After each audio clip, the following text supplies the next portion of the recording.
हमको एक बात हम कह के अपनी बात को आगे बढ़ाएंगे। सबसे पहले हमारे सन्मुख में मंच पर भारत के एक ऐसे महापुरुष विराजमान परम पूज्य जूना अखाड़ा पीठाधीश्वर आचार्य महामंडलेश्वर पूज्य स्वामी अवधेशानंद जी, उनके श्री चरणों को हम दंडवत प्रणाम करते हैं। पूज्य स्वामी श्री गोविंद देव गिरी जी महाराज जी, उनको भी दंडवत प्रणाम करते हैं। पूज्य स्वामी मित्रानंद जी महाराज जी चिन्मय मिशन वाले, उनसे तो आज ही दर्शन हुए, उनको भी दंडवत प्रणाम करते हैं। साथ में पूज्य दीदी माँ जो हमारी रिश्ते में बुआ जी लगती हैं, वो भी विराजमान है, उनको भी दंडवत प्रणाम करते हैं। यहाँ के यशस्वी मुख्यमंत्री जी और केंद्रीय मंत्री श्री नितिन गडकरी जी, साथ में परम पूज्य सरसंघ संचालक जी श्री मोहन भागवत जी और आप सब। छत्रपति वीर शिवाजी महाराज जब बहुत थक गए युद्ध करते करते, उनको लगा कि हम थक गए, तो एक दिन स्वामी समर्थ रामदास जी के पास गए और उन्होंने अपना मुकुट उतारा और कहा कि हमने बहुत लड़ाइयां लड़ ली, बहुत युद्ध कर लिया, अब कृपा करो कि अब हमें बहुत लड़ना नहीं, अब एक बड़ी दया करो, ये मुकुट संभालो आप, ये राजपाट आप संभालो, आपकी आज्ञा से ही हम चले, अब हमसे चला नहीं जा रहा, अब हमसे युद्ध लड़ा नहीं जा रहा, हम बहुत थक गए, अब हम विश्राम चाहते हैं, अब हम आराम चाहते हैं, अब हम कुछ दिन कुछ करना नहीं चाहते। मुस्कुराते हुए स्वामी समर्थ रामदास भगवान ने कहा, ठीक है, हमें स्वीकार है, लेकिन एक बात हम कहना चाह रहे, आप हमारे कौन हो? बोले हम आपके शिष्य हैं। तो वो हम कौन हैं? बोले आप गुरु हो। तो बोले शिष्य का कर्तव्य क्या है? बोले जो गुरु आज्ञा करे वो शिष्य का कर्तव्य है। तो स्वामी समर्थ रामदास जी ने मुकुट उठाया और उनके सिर पर रखा, बोले आज से मेरा राज्य है, मैं चलाऊंगा, पर आज्ञा तुम्हें है, तुम्हें संचालन करना है।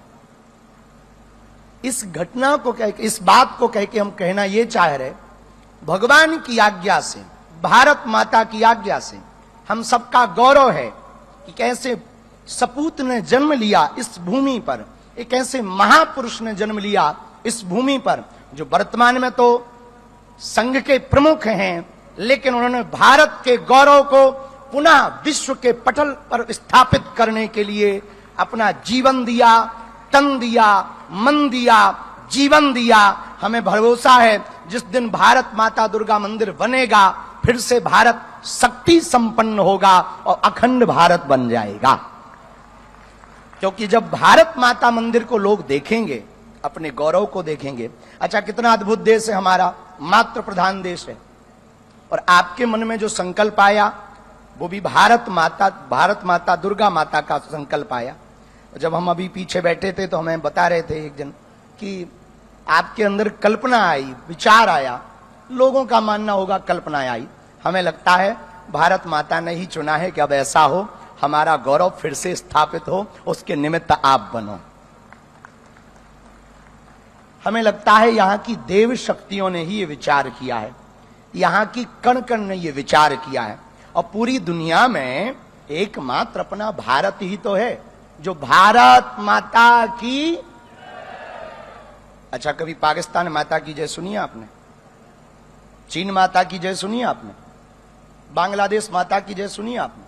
ना, एकमात्र अपना भारत है जिसमें भारत माता की जयकारा लगाया जाता, पूरी दुनिया में नारियों को भोग्या माना जाता, हमारे भारत में माताओं को पूज्या माना जाता। ऐसा है हमारा भारत। पूरी दुनिया में माताओं को बगल में रखने की बात होती है, साथ चलने की बात होती है, बिल्कुल कदम से कदम मिलाने की बात होती है, पर हमारे भारत में कदम से कदम नहीं, एक कदम आगे रखने की बात होती है। इसलिए हम लोग राम सीता नहीं कहते, सीता राम कहते हैं। ऐसा है हमारा भारत। इस भारत के गौरव को पुनः स्थापित करने के लिए हमारे वर्तमान में संघ के प्रमुख श्री मोहन भागवत जी, आपने जो बीड़ा उठाया, आज जो संकल्प लिया, आज जो भूमि पूजन जब आप कर रहे थे तो हमारी आंखें बड़ी नम हो रही थीं इस बात से कि अब हमारा भारत नया इतिहास लिखने जा रहा है। हमारा भारत फिर से देव शक्तियों की तरफ, पूजा की तरफ लौट रहा। हमारा भारत जब भारत दुर्गा माता मंदिर बनेगा और भारत के लोग जब नागपुर में आकर के कैंसर इंस्टीट्यूट हॉस्पिटल के इस प्रांगण में दुर्गा माता मंदिर का दर्शन करेंगे, जिनकी भुजाओं में अस्त्र है, शस्त्र है, तब भारत के लोग जानेंगे कि भारत शास्त्र और शस्त्र दोनों से चलता है। हमारी भाषा में कहें माला और भाला।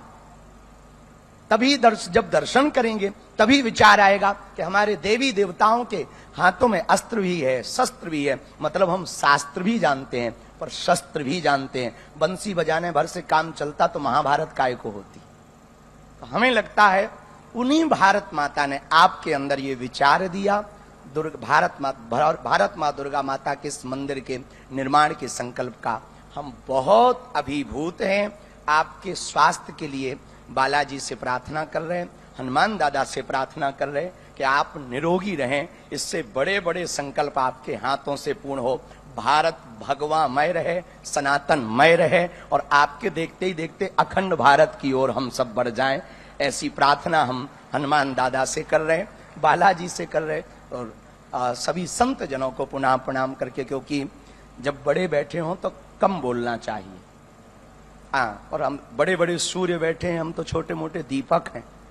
ज्यादा बोलेंगे तो फिर अगली बार में पता लगे पत्ता साफ हो जाए कि ज्यादा बोलता है तो इसको साइड करो, ये काम का नहीं है। इसलिए बड़ों के सामने बाणी ऐसी बोलिए कोई ना कहे वे चुप, बैठक ऐसी बैठिए कोई ना कहे वे उठ। पर पूरे भारत को अंत में एक बात कहें, जितने भी स्वयं सेवक संघ के लोग बैठे हैं, पूरे भारत को हम एक बात कहना चाह रहे। यदि भारत हमारी ये बात सुने, जब पूरी भारत में कहीं आपदा आती ना तो लोग प्राण बचाकर भागते, लेकिन हमारे राष्ट्रीय स्वयंसेवक संघ का एक एक कार्यकर्ता प्राण बचाकर नहीं भागता, वहां जाकर प्राण बचाता है। ये है स्वयंसेवक संघ, ये है राष्ट्रीय स्वयंसेवक संघ। हम पूरे भारत से प्रार्थना करेंगे, बच्चे तो 4 पैदा करो पर एक स्वयंसेवक संघ के लिए दो, हाँ, ताकि दूसरों को बचाने को काम आए। अब ज्यादा ना कह के हम अपनी बात को विराम करेंगे और आप मुस्कुराते रहिए और हम चाहते हैं आप ऐसे ही हंसते रहो, मुस्कुराते रहो, ताकि जल्दी अखंड भारत हो जाए तो आनंद आ जाएगा। वैसे भरोसा है आपके रहते कुछ बड़ा होगा, बालाजी आपसे करवाएंगे। सभी संतों को प्रणाम, आप सबको जय सिया राम। भारत का गौरव जागेगा, भारत महान होगा। भारत क्योंकि मातृ प्रधान है और मातृ प्रधान देश में अब भारत दुर्गा माता मंदिर विराजमान होगी और जब वो स्थापित होगी तो शक्ति जागेगी, दुर्गा काली के रूप में जागेगी और हर नारी के अंदर रणचंडी की तरह तलवार उठाकर शस्त्र शास्त्र की स्थापना होगी, वेद परंपरा की स्थापना होगी। इसी के साथ हंसते रहिए। जय सिया राम।